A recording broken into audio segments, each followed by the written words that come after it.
और पहले भी इस पृथ्वी पर जब महिलाओं को घर से बाहर पैर नहीं निकलने दिया जाता था, यहाँ तक का पर्दा होता था, कोई चेहरा नहीं देख सकता था, है? और नारी को पैर की जूती कहा जाता था। ये तो जूती के बराबर, घर से बाहर नहीं। इसका काम तो घर में रोटी बनाना है, कपड़े धोना है, यही सोच होती थी। स्कूल नाम की कहीं कोई चीज नहीं होती थी, स्कूल में कहीं पढ़ने नहीं दिया जाता था बहन बेटी को कि पढ़ लेगी तो फिर ये हमारे ऊपर राज करेगी। तो इसमें सावित्रीबाई फुले जो सबसे पहली शिक्षिका थी इस पृथ्वी पर, जिसने बहन बेटियों के सम्मान के लिए काम किया, जिसने घर में जो चूल्हे के अंदर लकड़ी जलाते थे उसी कोयले से उस जमीन पर छोटे आ से अनार लिखना शुरू किया। उसने 32 विद्यालय खुलवाए महिलाओं को पढ़ाने के लिए, जिस पर कि लोगों ने पत्थर मारे, कीचड़ मारे कि तू हमारी बहन बेटियों को बिगाड़ रही है, पढ़ा करके इनको खराब कर रही है, हमारे घरों को जल रहा है। वो देवी थी साक्षात्कार, जिसने इतनी प्रताड़नाओं को सहन करने के बाद इन बहन बेटियों को सक्षम बनाने का मौका दिया, वो पूजा के लिए। उसके बाद बाबा भीमराव अम्बेडकर की पत्नी रमाबाई, जो इन बहन बेटियों के लिए उसने किया, बाबा साहब के लिए अपने बच्चों की कुर्बानी, और ये ही था कि चलो मैं फटे हुए पहन लूंगी लेकिन आने वाली मेरी बहन बेटी फटे ना पहने, मैं कम खा लूंगी फिर भूखी रह लूंगी लेकिन आने वाली मेरी बहन बेटी भूखी ना रहे। इस सोच के साथ में उसने बाबा साहब का साथ दिया और इनको मत का अधिकार दिया, शिक्षा का अधिकार दिया, समानता का अधिकार दिया, स्वतंत्रता का अधिकार दिया। आज ये बहन बेटियां पढ़ने जा रही है, आज ये बहन बेटी बैरिस्टर बन रही है, जज बन रही है, हवाई जहाज उड़ा रही है, संसद में बैठी है, प्रेसिडेंट ऑफ इंडिया बन रही है द्रौपदी मुर्मू। तो वो किसका है, कहां पर पहुंचाया? लेकिन आज हम क्या कर रहे हैं? नारी सशक्तिकरण के लिए बेटी बचाओ बेटी पढ़ाओ आज भी नारा चल रहा है। आज भी यही बेटियां बेटियों की दुश्मन बन रही है। हमेशा औरत की दुश्मन होती है। बेटी के गर्भ में जब बेटी आती है तो उसको दूसरे लोगों से डर करके और वो बच्चे का, बेटी का, खुदमुखी बेटी का क्या कर लेती है? पेट में डाल। सास बन गई है तो दहेज के लिए बहू को जला देती है। टीचर बन गई है तो उस बेटी को उस बड़ी में चला देती है। सरकारी अधिकारी और कर्मचारी बन गई है तो थोड़े से समय के लिए ही सब कुछ खत्म कर। बेटियों की बात कर रहा हूं। नहीं सोचते कि हमें इंसानियत को कभी नहीं भूलना चाहिए। ये सीट तो आती जाती रहती है। आज मैं अध्यापक हूँ, कल नहीं होगा। आज मैं IAS हूँ, कल नहीं होगा। आज मैं MP हूँ, सांसद हूँ, संसद में बैठा हूँ, कल नहीं होगा। कल तो मुझे सबके लोगों के बीच में आना पड़ेगा ना।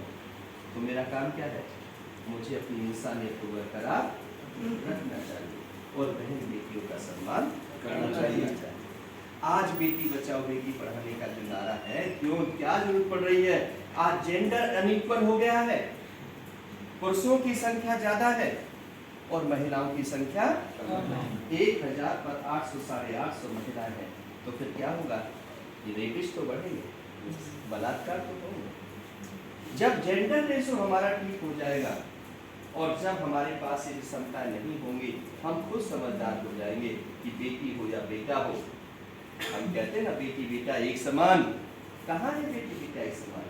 बेटी को पढ़ाते सरकारी स्कूल में, बेटा को पढ़ाते DPS स्कूल में। बेटी को घर का किचन का काम, घर का काम, झाड़ू कुछ सब कराते हैं और बेटा कहीं पापा को पानी भी पिलाते हैं? वो नहीं पिलाता। बेटा को विदेश भेज रहे हैं और बेटी को बाहर खड़े होने पर भी थप्पड़ मार रहे हैं, अंकुश लगा रहे हैं। अच्छा तू हमारा नाम रोशन करेगी, तू बाहर हंसकर के बोलेगी, तू तू घर पर बॉयफ्रेंड को बुलाएगी, उसको संज्ञा और उपमा दे देते, बॉयफ्रेंड क्लास में आपस में पढ़ रहे हैं, पढ़ने के लिए आए, बात पूछने के लिए आए, रिश्तेदार है, लेकिन क्या है, चाचा के साथ, भैया के साथ, भतीजे के साथ, सबके साथ बदनाम कर दिया। तो कैसी मानसिकता है ना? हमारी मानसिकता में जब तक परिवर्तन नहीं होगा, जब तक ये अंतर्राष्ट्रीय दिवस मनाने का कोई फायदा नहीं होगा। अंतर्राष्ट्रीय दिवस मनाने का जब फायदा होगा, जब बाबा भीमराव अम्बेडकर का दिया हुआ संविधान जब पूर्ण रूप से लागू हो जाएगा। और बहन बेटियों का जैसे कहावत है, यत्र नारस्य पूजन्ते ब्रह्मण्य तत्र देवी, जहाँ नारियों का सम्मान होता है, देवी को पूछते हैं, सरस्वती को पूछते हैं, लक्ष्मी को पूछते हैं, काली को पूछते हैं, चामुंडा को पूछते हैं, नवमी पूछते हैं, नव दुर्गा में सबके पैर धोते हैं, चरणामृत पीते हैं। फिर ये कहाँ चली जाती है? ये कहाँ चली जाती है? ये किसी की बहन है, ये किसी की बेटी है, कल को ये किसी की बहू बनेंगी, किसी की पत्नी बनेंगी, किसी की माँ बनेंगी, फिर ये दादी बनेंगी। कितने रूप हैं इनके? अब उन रूपों का तो हमें पता नहीं कि कभी किसी की बेटी थी, किसी के भाई पर भाई की कलाई पर राखी बांध करके रक्षा सुरक्षा की कोशिश की, अच्छा प्यार दिया, दुलार दिया, पत्नी बनकर के, अच्छी माँ बनकर के पति को संभाला, बच्चों को संभाला, बड़े होकर के भाई बनकर के पूरे परिवार को संभाला, पूरे घर को संभाला। ये महिला, वो महिला, आज हम उनके लिए नारी सशक्तिकरण, गली में जाते हैं तो डर लगता है, मैं अपनी बेटी को, जवान बेटी है, 18-20 साल की हो गई है, पता नहीं मैं भेजूं या ना भेजूं, कहीं ऐसा तो न हो कि कुछ ऐसे ऊत हों जो कमेंट्स करें और मेरी बेटी को वहाँ पर मरने पर, सुसाइड करने पर मजबूर कर दे और कहे पापा मैं नहीं जाती, वो तो बड़ा गंदा रास्ता है, वहाँ तो बड़े गंदे लोग हैं, बड़ी पप्पियाँ कसते हैं। फिर वो बेटी समानता कहाँ चलेगी?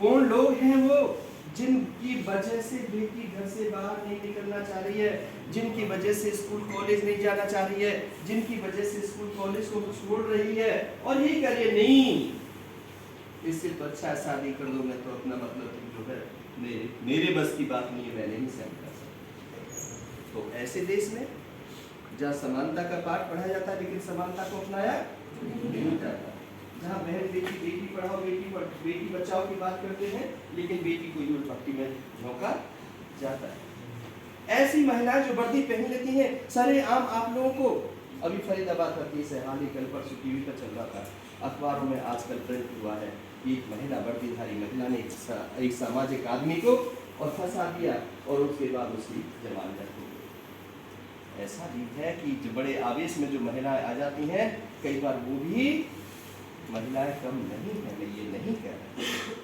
लेकिन पांचों उंगली बराबर नहीं है, न तो सब महिला एक जैसी है, न सब पुरुष एक जैसे हैं।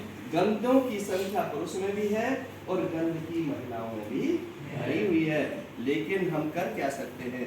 हम तालमेल बना सकते हैं, हम एक दूसरे की इज्जत कर सकते हैं, हम एक दूसरे का सम्मान कर सकते हैं, तभी इस देश के अंदर हमारा कलयुग आ गया है, मान लिया।